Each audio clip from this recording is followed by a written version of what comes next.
Mga ka-RSP, naalala niyo ba yung kwento ni Alice sa Alice Adventures in Wonderland in Lewis Carroll, kung saan bigla niyang natagpuan ang sarili sa isang kakaibang mundo, kung saan ang mga bagay ay tila hindi ayon sa kanilang natural na anyo. Malaking puno, maliit na pintuan at mga karakter na tila nababalot sa misteryo. Ganito rin kaya ang mundo ng mga taong may Alice in Wonderland syndrome. Alamin natin ang neurological condition na ito na nagdudulot ng visual at spatial distortions. Kasama si Dr. Alejandro Diaz, isang neurologist. Good morning po at welcome back po sa Rise and Shine Pilipinas, Doc. Good morning, Meiji and Pro Fifi. Hi, Doc. Kumusta kayo? We're good po. First of all, ano po ba itong Alice in Wonderland syndrome at paano po ito nakakaapekto sa isang tao? Okay, so yung Alice in Wonderland syndrome, isa yung neurological condition na nakakaranas yan, nagbabago ang perception niya, pagtingin niya, maaaring sa katawan niya o kaya sa paligid niya. Sometimes ang nakikita nila biglang after some time lumalaki yung tao sa paligid niya o kaya siya mismo o parte ng katawan niya o kaya lumiliit. Pag lumalaki, ang tawag natin yung macropsia. Pag lumiliit, micropsia.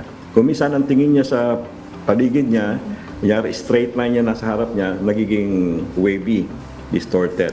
So, ang causes nito ay iba-iba, depende pati sa edad. So, importante na makuha ng magandang history, neurological history ang isang nagkaka-experience ng ganyan. Kasi yung iba may be related to more concerning conditions like epilepsy. Yung iba, madali lang kasi may migraine sila. So kasama sa kanilang migraine headaches, minsan nakaka-experience sila ng distortion sa perception sa paligid nila. Yung iba naman, walang cause, especially sa mga bata, mga young kids na nakakaranas nito. At most of them are temporary lang.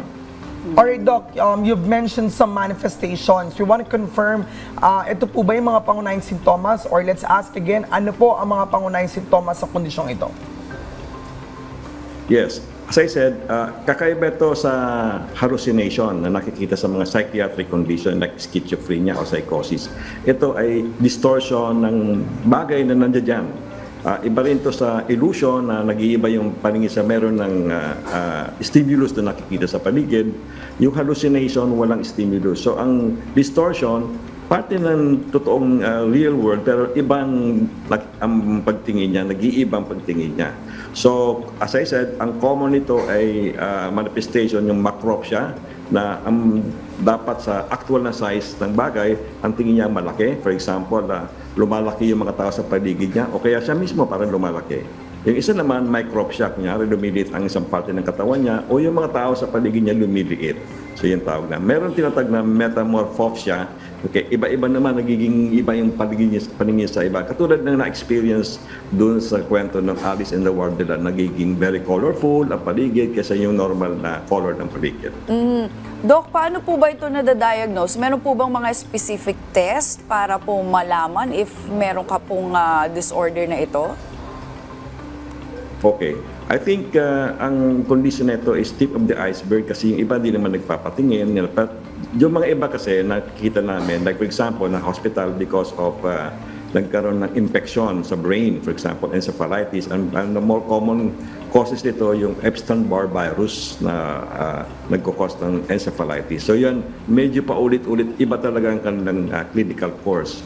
Yung iba naman, nagpapatingin sa amin sa outpatient because mayroon silang migraine. So, pag atake nila during or before the attack of the headache, meron silang aura na tinatawag. So, nakakaramdam sila, for example, pag lumalaking ulo nila o you know, yung nag-iibang kanilang perception sa paligid. At kung minsan may mga nakikita silang ibang ano na, hindi yung usual na nakikita sa aura. So, yun ay kailangan gamutin yung migraine. Ngayon naman, kung ang tingin namin ay parte ng paulit-ulit and the same thing na nararamdaman nila, maaaring ito ay part ng seizure disorder o yung tinatawag na epilepsy. So yung test na ginagawa namin dyan, kunyari nag-iisip kami ng epilepsy, ipapa-EEG namin o electroencephalogram para makita yung brain waves. Okay? At kung nagsususpect naman kami na baka merong tinatawag na structural abnormality sa utak, pwede kami mag-request ng scanning of the brain, either CT scan, o mas maganda pa yung tinatawag na brain MRI. At kung nagsususpect kami ng infection, for example, pwede kami magpa-complete blood count o kaya sometimes even examination ng cerebrospinal fluid through spinal puncture para malaman namin kung tama nga ang impression namin na itong taong ito nagkakaroon ng viral infection sa brain. Pero kung yung mga bata na paminsan-minsan na fleeting, sandali lang, history taking, wala naman kaming nire-recommend na gagawin at mas madalas ay re-refer na rin namin sa pediatric neurologist para mas ma-evaluate properly. Alright, Doc, meron po bang preventive measures na pwedeng gawin para hindi ma-develop ito? Good point, Prof. Fifi. Kung ito ay secondary to migraine, kailangan mabigyan silang migraine prophylaxis. At kung ito ay, say, paulit-ulit, kung minsan may ino-offer kami, for example, kung ito ay seizure disorders, anti-seizure medications, at meron kami makabagong pwedeng i-try sa kanila yung tinatawag na repetitive transcranial magnetic stimulation na available naman dito sa ating country. Doc, we heard na may gaganapin kayong annual convention. Please invite everyone, Doc. Ay, maraming salamat, Meji. So, sana nakapost dyan, pinagbigay ako ng pero sa darating na February 26 to 28, yan, ay merong, iniimbita ko yung mga interesadong mga doktor at meron kaming limited lang para sa government doctors, government nurses na pwede sila online pre-registration, free up to I think 150, 60% sa doctors, 40% sa government nurses. So limited lang yon. So kung gusto niyo pwede kayong kasi maganda ang learning dito. Ang theme namin is hindi na sa treatment, no? From prevention to precision medicine. Kailangan maalam tayo bago pa man magkaroon ng sakit ng isang tao, particularly sa puso, sa utak, sa kidney, mas magandang malaman kaagad kung ano ang preventative measures para huwag na magkaroon ng masamang kalagayan. Thank you very much. Sabi nga, prevention is better than cure. On that note, maraming salamat po sa inyong oras. Muli nakasama natin ang neurologist na si Dr. Alejandro Diaz. Doc, thank you so much once Thank you, again. Doc. Maraming salamat din. Thank you.